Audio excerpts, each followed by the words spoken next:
Hola, somos José Ángel Talavera y Laura Rodríguez y estás escuchando Detrás del Desfile. Hola, como habéis escuchado en la sintonía, somos José Ángel Talavera y Laura Rodríguez. Pues antes que nada queríamos agradecer el cariño y el apoyo que le habéis dado al vídeo que hemos hecho para anunciar el lanzamiento de este podcast. Nos ha hecho mucha ilusión que tanta gente atienda la importancia y el valor que tiene nuestro pueblo. También aprovechamos este espacio para contaros un poco toda la idea que tenemos del podcast, que básicamente surge un poco de la frustración de no tener a disposición del público un recurso que te proporcione la información necesaria detrás del mundo creativo y artístico de cada vestimenta que vemos por la calle los primeros días de mayo. Por eso para nosotros nos es muy importante crear una plataforma para darle el espacio y la voz a todo el trabajo estético indispensable que hace.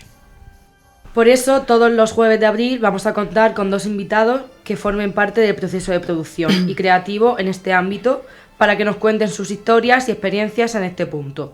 Los jueves en Spotify y YouTube y los sábados a las 12 en Caravaca Radio.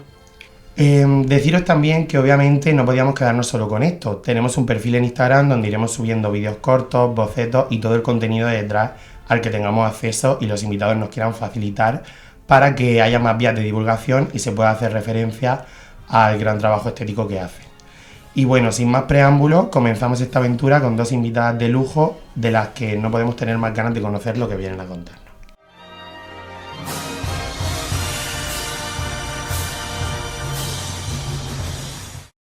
Nuestra primera invitada es un alma creativa en potencia, de aquí de Caravaca. Graduada en Bellas Artes y Diseño de Interiores, se dedica al ámbito del diseño en general, desde locales, viviendas, restauración, varios proyectos de arte y también, como no, en el ámbito de la moda. En nuestras fiestas forma parte del grupo cristiano Damas de San Jorge desde que tenía 14 años, grupo para el que diseñó su último traje. También ha diseñado el traje de la Sultana Infantil en el 2022, entre otras cosas. Es un honor poder contar con alguien con tanta energía y luz artísticamente hablando. Y hoy tenemos aquí a Miriam Rubio López. Buenas tardes. En primer lugar, agradecer a José Ángel y a Laura que hayan tenido la iniciativa de contarnos cómo son las fiestas desde dentro y sobre todo por contar conmigo para empezar con este proyecto. Bueno, pues muchas gracias a ti por venir y por haber roto el hielo, porque literalmente eres la primera persona que nos ha dicho que sí y eso ya a nosotros nos hace un montón de ilusión. Y bueno, pues nada, vamos a empezar ya un poco con la entrevista. Para todos los invitados hemos decidido dividir las entrevistas en 3 bloques: pasado, presente y futuro. De esta manera podremos hacer un recorrido amplio por todas las etapas que consideremos relevantes y de las que, bueno, queráis aportar todas vuestras experiencias. Así que empezamos con el pasado. Nos gusta empezar por la raíz, por lo más puro y lo que es lo menos tangible. Con tus primeros recuerdos festeros, ¿qué nos podrías contar? Wow. Mis primeros recuerdos son de niña, desfilando por la Gran Vía con un traje que mi tía y mi madre habían diseñado ellas, porque antiguamente los trajes que sacaban los niños no eran igual que los que tienen los mayores. Bueno, había algunos que sí, pero la norma era que no. Entonces, los primeros recuerdos que yo tengo era salir con un traje de mora, todo dorado, y una capa de lentejuelas de colorines que me hizo mi tía, espectacular, con un moño arriba. Bueno, eso fue lo primero, y también recuerdo ver los mantos por la glorieta, cómo brillaban y cómo resplandecían. Sí, un poco también lo que puede recordar todo el mundo cuando es más pequeño, ¿no? Sí. Pues esos primeros destellos de luz y de brillo. Luego también queremos saber un poco de dónde nace pues tu afición por la moda, ¿no? Todo lo que ha hecho, la estética también, un poco el arte en general. Vale. No hay un punto determinante en el que apareciera la afición por la moda o lo artístico. No es algo que salga y que aparezca en un punto, sino que lo llevo desde que era pequeña. Según me cuenta mi familia, que yo no me acuerdo, pintaban las paredes con 2 años, después hacía ciudades de papel. Muy pequeña, con 6-7 años, empecé a coser. Le hacía trajes a mi muñequita y entonces pues yo las hacía desde cero. Yo lo hilvanaba, lo cosía, le daba la vuelta, o sea que hacía el traje como se debe de hacer con 6-7 años, que yo no tenía ni idea que eso había que hacerlo. Claro. Pero con el simple hecho de verlo en los trajes de las otras muñecas, se ve que yo me fijaba y yo decía, pues esto tiene que ser así. Entonces hacía mi diseño y se lo aplicaba al traje de la muñeca. Qué guay. Bueno, y yo considero que no hay arte sin referencias. ¿Nos puedes decir un poco qué trabajos artísticos, qué personas, no sé, cualquier cosa que te haya influenciado o inspirado para dedicarte a esto? A ver, hablando en el pasado, es cierto que desde pequeña mis padres son mis primeros referentes. Con mi padre pintaba, era el que me llevaba a jugar y jugando era, vamos a pintar este objeto. Entonces, entre los dos nos picábamos a ver quién lo hacía mejor, a ver quién le salía mejor. Y luego mi madre sí que es verdad que me conducía sobre aquello que veía que me gustaba más. Por ejemplo, me veía que cosía, me compraba libros o cosas de costura. Me veía pintando, me compraba un caballete y demás. Luego, una vez que ya fui más mayor, después de terminar la carrera de Bellas Artes y de diseño de interiores, pues a lo largo de todo ese trayecto sí que estudié a muchos artistas y a muchos diseñadores, etcétera. Entonces, pues entre ellos podríamos decir que Magritte es un pintor, Dalí, pintor también, Antonio López, Duchamp, arquitectos, Van der Rohe, Le Corbusier, diseñadores de moda, Coco Chanel, Armani, Saint Laurent. O sea, estoy diciendo algunos artistas, pero realmente depende del momento y de la etapa. Todo en realidad nos condiciona un poco y nos influencia. Sí. Y depende de la etapa en la que te encuentras, también te fijas en unos o en otros. Vale, y ya como has contado, ¿qué hecho punto de inflexión no fue el que te hizo pues tomar la iniciativa de literalmente hacer diseño para las fiestas, ¿no? O sea, irte por esa rama? Realmente no hay un momento clave en el que yo dijera voy a hacer este diseño ahora. No, simplemente es estar en el momento adecuado, con la gente adecuada y no parar de hacer lo que te gusta. Yo siempre he estado dedicándome al diseño desde que era pequeña, entonces realmente no hay un punto de inflexión que diga este fue el día. Sin embargo, sí que es verdad que yo empecé haciendo un manto de los caballos del vino, después hice las camisetas para el bando moro, para la Yusú, la bandera también, y seguido ya fue el traje de la San Jorge y el traje de la Reina Mora Sultana, infantil. Pues abriendo ahora la etapa actual, por así decirlo, abriendo el capítulo del presente, bueno, me gustaría que nos contaras cómo describirías el proceso creativo detrás de algún diseño tuyo, la gran pregunta, ¿no? Pues bueno, desde la idea, el boceto, la elección de tejido y materiales, complementos, no sé, lo que quieras compartir, expláyate todo lo que quieras.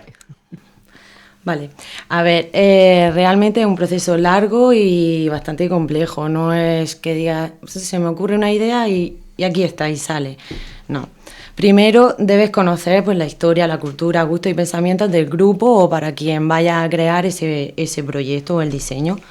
Una vez que tienes aproximadamente la idea de lo que te han contado, lo que has visto, empiezas a trazar los primeros bocetos, las primeras ideas de aquello que se te va ocurriendo. A la vez piensas en los acabados, texturas, materiales, coloridos y formas, ¿vale? El siguiente paso pues, es presentar la idea general de lo que tú has creado al grupo o a la persona que te ha encargado el proyecto. Se lo presentas y siempre hay modificaciones acorde a lo que tú has diseñado, pero bueno, no pasa nada. Para eso está la segunda presentación. Una vez que vuelves a tu estudio y empiezas a diseñar lo que te han dicho que a lo mejor tienes que cambiar, empiezas a hacer el traje de muestra. Con el traje de muestra, pues ahí ya empiezas a trabajar con texturas, con materiales, con movimiento de la tela, con efectos, que al final eso te tienen que ayudar los distintos profesionales que se encargan de todo en la fiesta. No solamente es el diseñador el que diseña y Santas Pascuas, no. Con la modista se ven de formas de tejido, de tal. Exacto. Con el de los tejidos, qué tipo de tejido le viene mejor a ese tipo de traje o si se puede lavar o si... Sí. De cosido, de todo. Después en la mercería, en la orfebrería, en todo. Al final es como un Una cadena, conjunto ¿no? que te ayuda a Materializar la generar idea. lo que tú tienes en la cabeza. Una vez que ya tienes el traje, presentas al grupo o en este caso, bueno, en el caso de la Reina Mora es distinto porque el proceso es distinto. Al final tienes que basarte en una chica, en un caballo. No solamente sería hacer un traje para un grupo de personas, Claro, sino entra en que al juego final como otro elemento. hay otro elemento del juego como el caballo, porque Claro. le tiene que quedar bien al caballo. No puede pisarse al levantarse, Claro, tiene claro, que claro. Tienes que cubrir, adaptarlo de otra forma, ¿no? no puede pesar mucho porque si no es muy molesta y se iría hacia atrás. Entonces, dependiendo de para quién o para qué estás haciendo el diseño, pues tienes que tener en cuenta distintas cosas. Pero bueno, una vez que presentas el proyecto, o bien sea, porque la reina sí que lo va viendo poco a poco, ella es lo que lo va visualizando. Lo otro no puedes presentarlo todo de golpe a cada uno de los grupos, ¿no? A cada una del grupo. Entonces sí que ahí ya presentas el traje y ya lo ven todas. Ahí va todo con una propuesta de peinado, de zapatos, de tocado. Va todo en general, no solamente sería el diseño del traje, o sea, El look completo, sería todo, por así decirlo. todo. Y aún así, en ese punto todavía se modifican X cosas, que se ponen de acuerdo en general con todo el grupo. O sea que es un proceso largo, Muy bastante largo, Y muy ¿no? tedioso. Sí. Muy ¿Cuánto poco a tiempo poco. más o menos? Yo qué sé, por ejemplo, en el caso de la San Jorge, que hay a lo mejor más personas involucradas en la opinión, por así decirlo. ¿Cuánto tiempo desde que nace la idea hasta que se materializa y se dice, este es el total? No hay un tiempo determinado, pero sí es cierto que por lo normal se hace de un año a otro. Claro. Se empieza en verano y se acaba en los últimos días de la fiesta. Qué fuerte. Incluso como yo también cosí y bordé algunas de las piezas de los San Jorge, bueno, incluso la capa de la Reina Mora también la cosí, recuerdo que 15 días antes de llegar la fiesta teníamos piezas estabas todavía cosiendo. sin terminar de bordar Madre mía. Claro, qué fuerte. para montarla en el traje. Sí. Vale, pues luego también queríamos saber que si, por ejemplo, hay algún elemento cultural o histórico que tengas que incorporar sí o sí en tus creaciones porque por un hecho histórico que te digan esto tiene que estar sí o sí.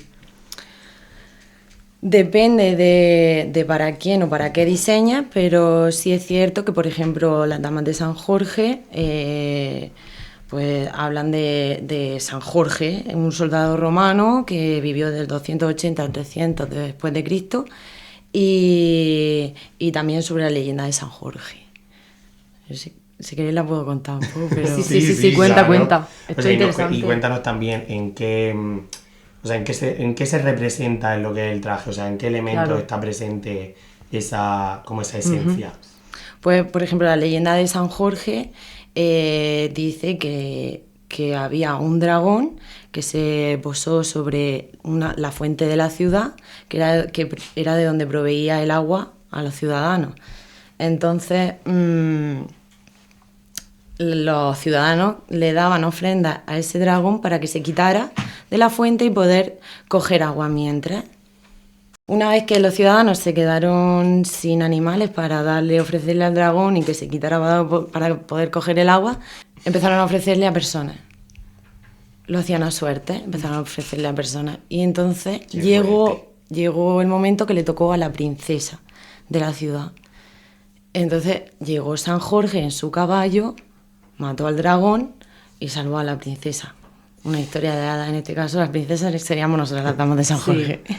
Sí. Luego en el traje lo representamos en forma de dibujo, Sí. en el escudo, en las corazas. Nosotras incluso llevamos al dragón en nuestros hombros. Bueno, entonces, ya sabiendo un poco la esencia y el trasfondo de esto, ¿cuál sería un poco la inspiración más, a lo mejor más a nivel artístico a la hora de crear el traje? A ver, realmente la inspiración para mí no es una cosa en sí, no es decir el dragón, por ejemplo, o es el grupo San Jorge, sino que es un cúmulo de muchas cosas. Entre todas, el grupo San Jorge o la reina Mora, su idea, lo que ella me cuenta, lo que yo sé, mis propias experiencias, al final es un cúmulo de cosas. No puedo decirte esto es lo que me inspiró porque es una cosa general. Ya, o básicamente como que la experiencia un poco también te moldea a la hora de Influye ponerte todo, a claro, crear. sí. Claro. Vale, pues obviamente como todos los procesos de la vida, pues convivimos con momentos más fáciles, otros que no son tan fáciles y son más difíciles. ¿Cuál es la mayor dificultad a la que te enfrentas al estar en estos proyectos, por ejemplo? Realmente la mayor dificultad para mí es saber cómo va a ser el resultado final, no saberlo. Si lo aceptará el espectador como yo quiero que lo acepte, si, cómo va a gustar. Realmente no me importa porque al final yo sé que estoy haciendo un trabajo por y para alguien y sé que me lo estoy currando, que lo estoy haciendo bien. Pero sí que es verdad que siempre te queda ese gusanillo de decir cómo se verá finalmente todo lo que yo estoy haciendo. Claro. Y en cambio, por ejemplo, la otra parte, ¿qué es lo más gratificante para ti, ¿no? Al terminar ese proyecto y lanzarlo al público. Lo más gratificante para mí es eso, el día que por fin llega ese día y sale mi trabajo a la calle y ver cómo la gente lo observa, cómo hablan de él, tanto bien como mal, me da igual. O sea, ver cómo le gusta a la gente. Bueno, pues como sabemos que tú desfilas y perteneces al grupo de la San Jorge, también te queríamos preguntar los sentimientos a la hora de estar ahí en la Gran Vía, viendo todo lleno de personas que están viendo tu diseño también, ¿no? Y además estás rodeada de tu gente. ¿Qué se siente ahí? O sea, estás viendo todo el rato como materializada la idea, o sea, que tiene que ser heavy ese momento. Pues como hemos dicho antes, era muy gratificante ver cómo el traje por detrás se movía. Yo al final me tocó en la última fila y yo veía... Bueno, lo veías todo, claro. Yo veía a todo el grupo por delante, cómo iba bailando, cómo se movían las telas, cómo la gente hablaba y miraba el traje, y la verdad es que fue espectacular. Para mí no hay otra cosa que valga más que eso. El simple hecho de verlo ahí en la calle y verlos desfilando fue alucinante. O sea, que lo podríamos poner de los mejores momentos de tu carrera profesional, ¿no? En cuanto al diseño de moda, sí. Qué guay, qué guay. Hablando ya a lo mejor más concretamente de tu diseño, ¿me podrías describir con una palabra lo que significan para ti como creadora esos diseños en concreto y por qué? Pues en este caso, en el de la San Jorge, pues necesitábamos un cambio y yo diría que lo podríamos decir que se denomina dualidad. Qué guay, porque las damas de San Jorge ahora tienen un traje que por detrás representa la tradición y por delante directamente nos lleva hacia una evolución, representando a la mujer en las fiestas. Y ya para terminar esta parte del presente, ¿cuál crees tú que es el papel que juegan los diseñadores como tú en tu caso en la preservación y la evolución de las tradiciones festivas? El papel de diseñador es primordial. Nosotros somos quien, dentro de mantener lo tradicional de la fiesta, caminamos hacia un futuro festero que debe evolucionar con nosotros y enfocarse hacia la juventud. Bueno, ya entrando en el futuro, un poco hilándolo con lo que tú has dicho ahora mismo, ¿cuál es un poco la visión de futuro que tienes en este mundo? ¿Tienes pensado seguir aportando ideas? No sé, ¿cómo lo ves? Realmente no me planteo nada de extraordinario, solo hacer lo que me gusta y dedicarme a ello. Siempre he estado aquí haciendo cosas sobre la fiesta, sobre el diseño, porque es a lo que me dedico, pero si surge la oportunidad y me apetece, lo haré, si no, pues otra cosa, mariposa. Claro. Y un poco también hablar de qué consejo le daría pues, a aquellos que están interesados, ¿no?, en aportar creaciones en este imaginario. Gente que esté en su casa ahora mismo, tenga inspiración, y qué le diría a esas personas que no han salido de su casa todavía, ¿no? No han salido al público. Pues que sigan trabajando, porque si siguen trabajando les llegará el momento y al final harán lo que tengan que hacer, y que confíen en ellos mismos. Aparte, que escuchen a aquellos que en ese momento le encarguen un proyecto o que le pidan algo, y que se dejen aconsejar por los distintos profesionales que hay en este mundo, bordadoras, los de los tejidos, modistas, orfebrería, todo el mundo. Y ya por último, para acabar, pues qué atributos personales, o sea, qué valores crees que se necesitan para poder aportar algo en este sentido, centrándonos, por ejemplo, en lo que es el festejo en sí. Pues del mismo modo que el diseñador crea por y para la gente, ¿no? Que las personas también tengan en cuenta el valor que tenemos nosotros al hacer ese trabajo. No solo por pensar en ellos, sino también por englobar todo lo que quieren y conducirlo hacia un punto.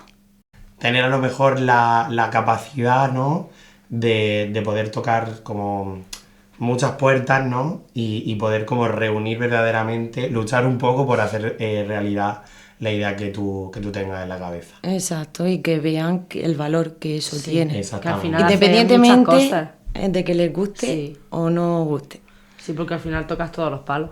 Sí. O sea, tú tienes que hablar con todo el mundo y moverte muchísimo. Tienes que gestionarlo todo desde cero. Sí.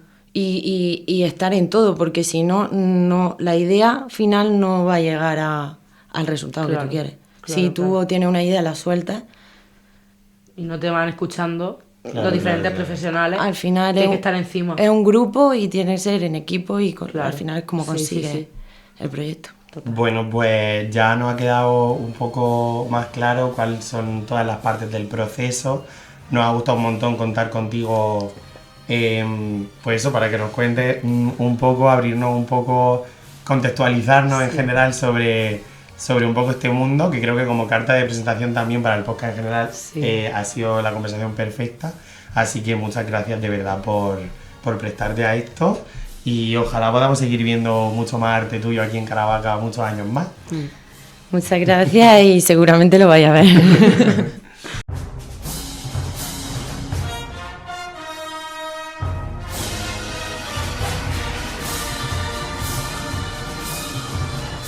Vale, pues ahora pasamos a nuestra siguiente invitada, Trinidad Fernández Vidal, Agustina López Moreno y Antonia Cava García. Se dedican durante todo el año a hacer trabajos 100% artesanales, trabajando con materiales como latón, plata, piel, telas. Son una parte fundamental del festejo porque casi todos los trajes que disfrutamos los primeros días de mayo tienen su componente artesanal trabajado por ellas. Pero han llegado a hacer trabajos para todo el mundo, literalmente. Es todo un lujo poder contar con una de las personas que forman parte de este trabajo tan valioso y delicado. Hoy contamos con la colaboración de Antonia, una de las 3 artistas que están detrás del taller La Cedemón, que lleva abierto más de 30 años. ¿Cómo estás? Hola, pues nerviosa. Mucho trabajo ahora, ¿no? En el taller. Sí. Ahora es el máximo. Bueno, Antonia, como ya sabes, la entrevista está estructurada en pasado, presente y futuro, para conocer un poco pues toda la trayectoria del taller y que tú pues nos puedas ir contando cómo se ha ido haciendo todo, ¿vale? Entonces nos gusta empezar por la raíz, por lo más puro, lo menos tangible. Me gustaría que nos contaras cuáles son tus primeros recuerdos festeros. Festeros, pues cuando hacían festeros de antes de trabajar, ¿no? Sí. Sí. Lo primero que recuerdo. Sí, pues cuando en el Parlamento mi padre nos llevaba y se podía entrar en coche hasta justo delante del templete, y mi padre nos llevaba a mi hermana y a mí, nos sentaba encima del capó del coche. Qué guay. Para que pudiéramos tener otra visión y verlo desde allí. Ese es mi primer recuerdo de la fiesta. Pues también queremos empezar un poco por saber cómo comenzáis con el trabajo de artesanía, cómo empezó también el taller, si estabas donde estáis ahora ubicados, o cómo ha ido toda la historia vuestra. Pues nosotros empezamos un poco de casualidad, porque fue una escuela-taller que hubo aquí en Caravaca, organizada por el Ayuntamiento, y bueno, pues no sabíamos muy bien qué hacer y estábamos un poco ahí a estudiar, a trabajar, no se sabía muy bien qué había que hacer con la vida de una, ¿no?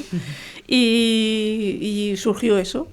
Allí estuvimos con un año de formación y se acabó la formación y ahora ¿qué hacemos, no? Entonces con el apoyo de nuestro maestro, que fue entonces Antonio Ros, un gran joyero de aquí en Caravaca, nos animó muchísimo y nos dijo, vosotros podéis, tenéis que intentarlo.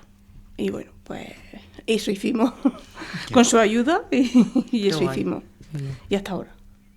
Bueno, entonces, ¿cuál fue, hablando ya más en el contexto de las fiestas, cómo fueron esos primeros encargos? ¿Cómo fue ese momento en el que pues empiezan a llegar pedidos, por así decirlo, de gente para utilizarlo en lo que es en el contexto de nuestras fiestas? ¿Cuál fue como ese primer momento que tú recuerdas de empezar a hacer algo que tuviera directamente relación con eso?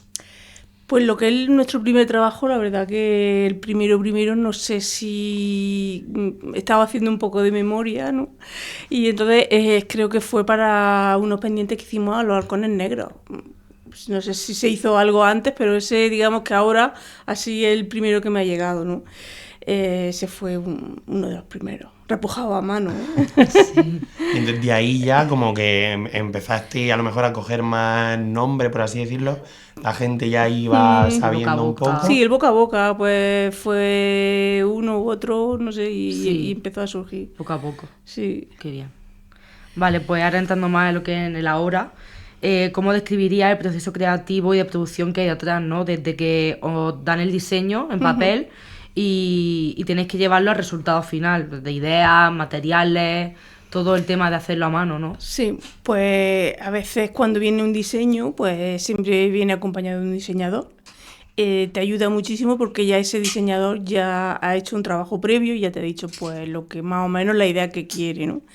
Entonces pues tú ya empiezas a investigar porque se dibuja, ¿no? Pero luego hay que llevarlo a la práctica y hay que llevarlo, lo tiene que llevar una persona y lo tiene que llevar a caballo y además tiene que galopar, ¿no? Entonces la comodidad también hay que ponerla en práctica para eso.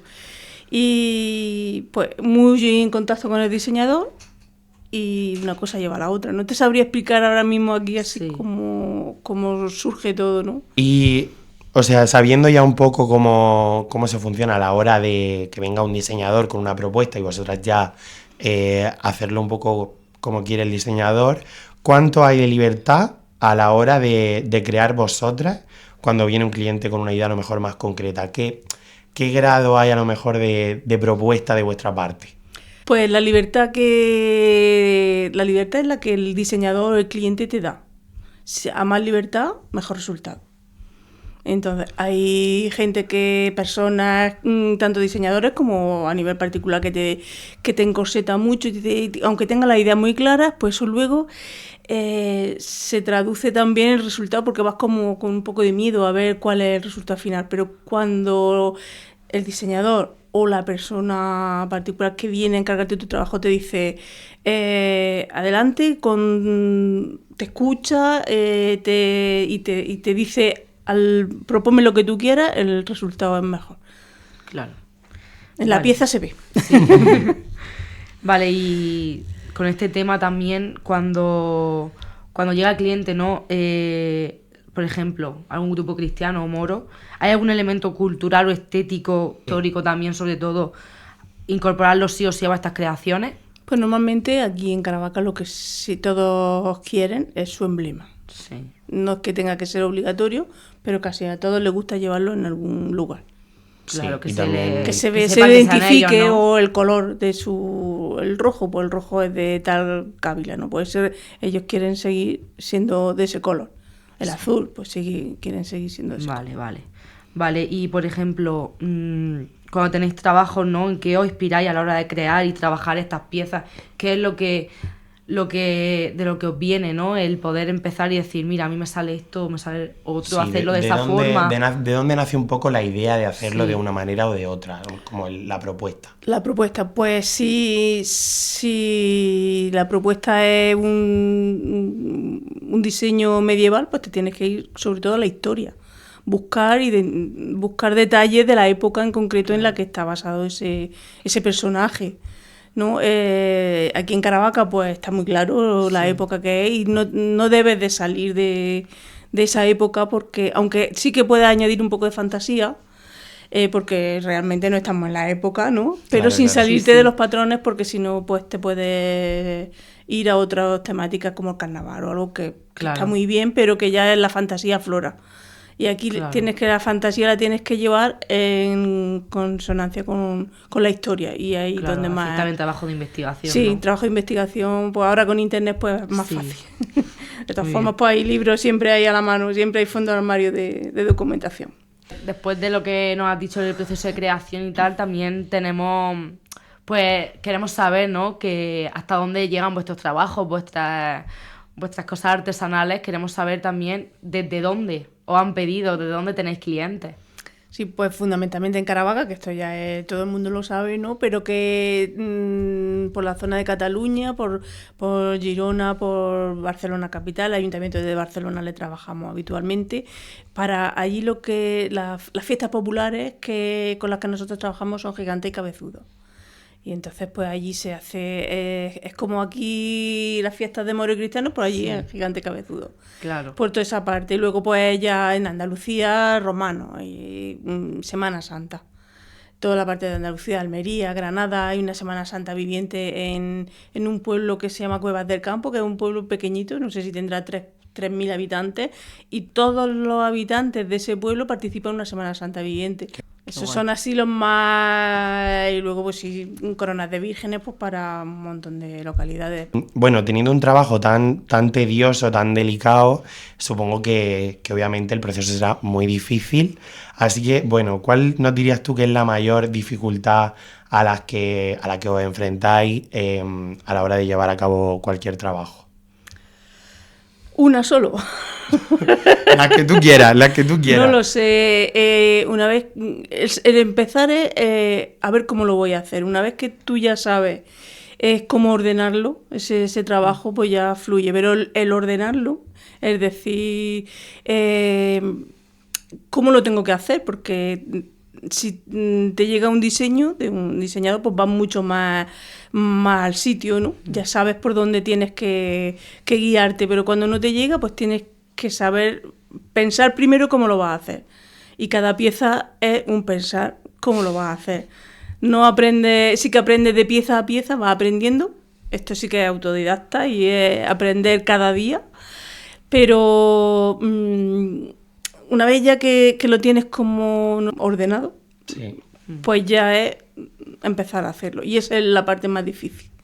Claro, porque también supongo que obviamente habrá también un componente muy de trabajar directamente, personalmente, con las personas que te proponen eso. Entonces supongo que también será difícil, entre comillas, como llegar como al acuerdo y poder como crear, partiendo de tus ideas, con las ideas también del otro, hacer el producto final. Eso también es una de las cosas más difíciles, porque no fabricas y después vendes. No, es que tienes que vender antes de fabricar. Claro. Entonces, tiene que haber muy buena conexión con nosotros y con el cliente, que es el que te va a pagar, claro.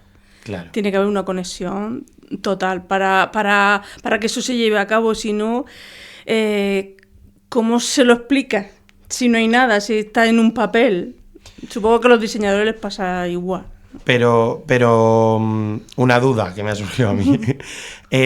¿Vosotras también os ha llegado algún pedido que directamente el diseño venga a lo mejor mucho menos bocetado, Sí. y vosotras tengáis como que añadir mucho? Ayudar al diseñador. Exactamente. Yo siempre les digo a ellos que antes de dibujar pasen por allí. Y entonces, pues, antes de dibujar, pues ya se ven los materiales que son viables y que no son. Las técnicas que son y que no son. Entonces, a ellos también les viene mejor y luego a nosotros también. Claro. Así Sí. empieza como todo el Ahorráis proceso también. Si trabajamos en desde cero. equipo, Sí. pues es más, el resultado también es mejor. Vale, y en esto de lo que estábamos hablando, como de, pues como todo en la vida, que hay momentos mejores y momentos peores en todo el proceso, como tiene que ser, ya hemos hablado de lo más difícil. ¿Qué sería para vosotras lo más gratificante? Pues luego verlo en la calle, porque siempre el trabajo es de la persona que te lo encarga y que luego al final te lo paga, pero ese trabajo siempre será tuyo. Cuando lo ves en la calle desfilar y aquí en Caravaca, ¿no? Pues eso es lo más gratificante, te emocionas de verlo. Sí, eso es lo más gratificante de todo. El Vale. resultado. Qué guay. También se lo hemos preguntado antes a Miriam, que a mí es una duda que siempre tengo. ¿Cuánto tiempo hay detrás o sea, desde que llega el momento de plantear la idea hasta el resultado final? ¿Nos puedes contar a lo mejor de, no sé, algún de las coronas, por ejemplo, de los reyes cristianos, las de los sultanes, que son así piezas que tienen muchos detalles? ¿Cuánto más o menos cuánto tiempo se invierte solamente en ese proyecto? Eso no lo sé contar. Mucho, ¿no? Nunca me lo he planteado contarlo porque si lo cuento voy a salir perdiendo yo. Pero vamos, supongo que meses, ¿no? Meses. Cuando son proyectos grandes, tienes que empezar de un año para otro. No es que estés un año entero haciendo lo mismo, Ya, pero, obvio. sí que tienes que empezar con mucho tiempo. Ni un mes, ni 2, ni 3. Mucho más. Muchos más. Entonces, la pieza, cualquier pieza, no puedes contar el tiempo en horas. A lo mejor una te sale fluida y ese día, bueno, por lo que sea, tú estás mejor o es más fácil o a ti te es más fácil, pues te sale, pero otras no. Entonces, tiempo incontable a veces. También, pues, preguntaros cuál creéis que es el papel que juegan los artesanos, ¿no? En la preservación y en la evolución de estas tradiciones. Y digamos que ¿cuál consideras tú que es la importancia que verdaderamente tiene? Que sabemos que es mucha, pero Sí. queremos Queremos escucharlo de que lo ti. Pues es toda, porque es que todo este trabajo está hecho a mano, no hay una máquina que lo haga, no hay una producción, son piezas de tirada mínima, aunque haga un grupo que sean 40, eso ya es poco. Para todo lo que sea por encima de eso ya podríamos ir a una fábrica, ¿no? Pero no hay fábrica. Claro. Son talleres pequeños y lo tiene toda la importancia y debería de conservarse. Se está perdiendo. Cada vez hay menos, no hay relevo generacional.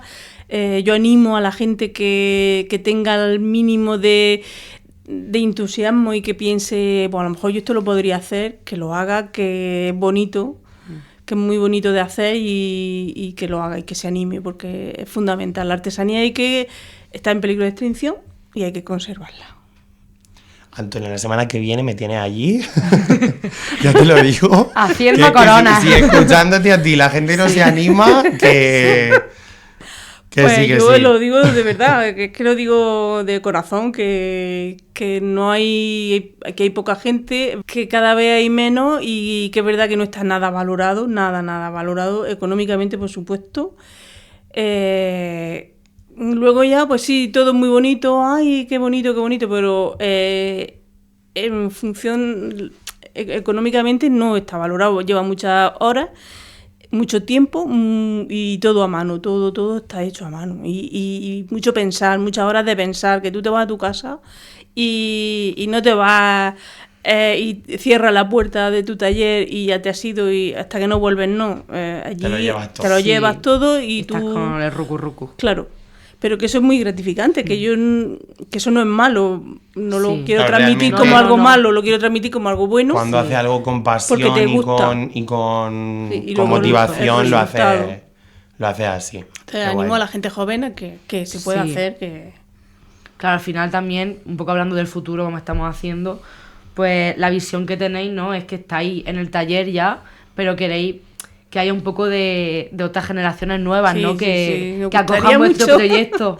Sí. Nos gustaría mucho y podríamos ayudar a quien quisiera que se anime, que ahí cuenta estáis con nuestro vosotras, apoyo. ¿no? Sí. Sí, muy bien.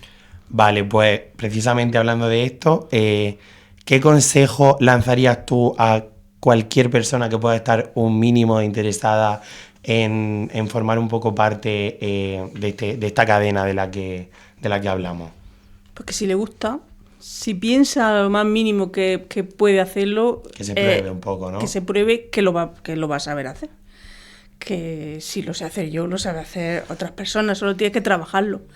Y que no tengas miedo a que te salga mal, porque la primera vez te va a salir mal, pero poco a poco te va saliendo Prueba y bien. error, ¿no? Ensayo y error. Que tenga mucha paciencia, que esto no es llegar y pasar galletas, ponerle flan a la galleta. Que esto es ver nacer tu pieza, pues tú la vas viendo desde el papel, la vas desarrollando y va creciendo hasta que ya pues se hace grande. Y que tenga mucha paciencia y que si piensa que puede, si piensa que le gusta, que sepa que puede.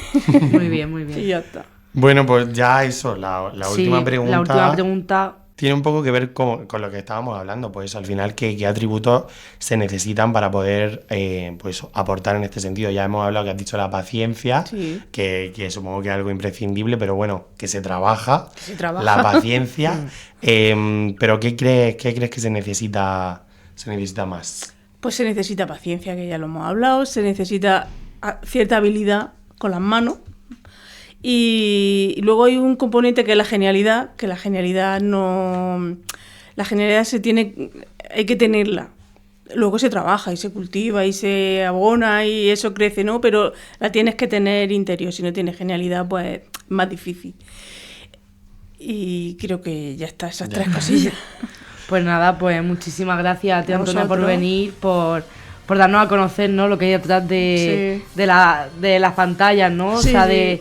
de ver cómo lo sacaremos también, iremos al taller a Sí. visitaros y dar a conocer vuestro trabajo, que es impresionante. Yo creo que nadie se imagina, ¿no?, lo que hay detrás de esto. Y ya está, pues Sí, muchísimas sí. gracias. Nada, a vosotros, porque lo estáis haciendo fácil, que esto de micrófono no es... Es más difícil que hacer Sí. corona Bueno, para no mí. sé yo, no sé yo. Bueno, los nervios aportan mucho, ¿no?, para que sea más difícil. Entonces, pues me lo estáis poniendo fácil, la verdad. Sí.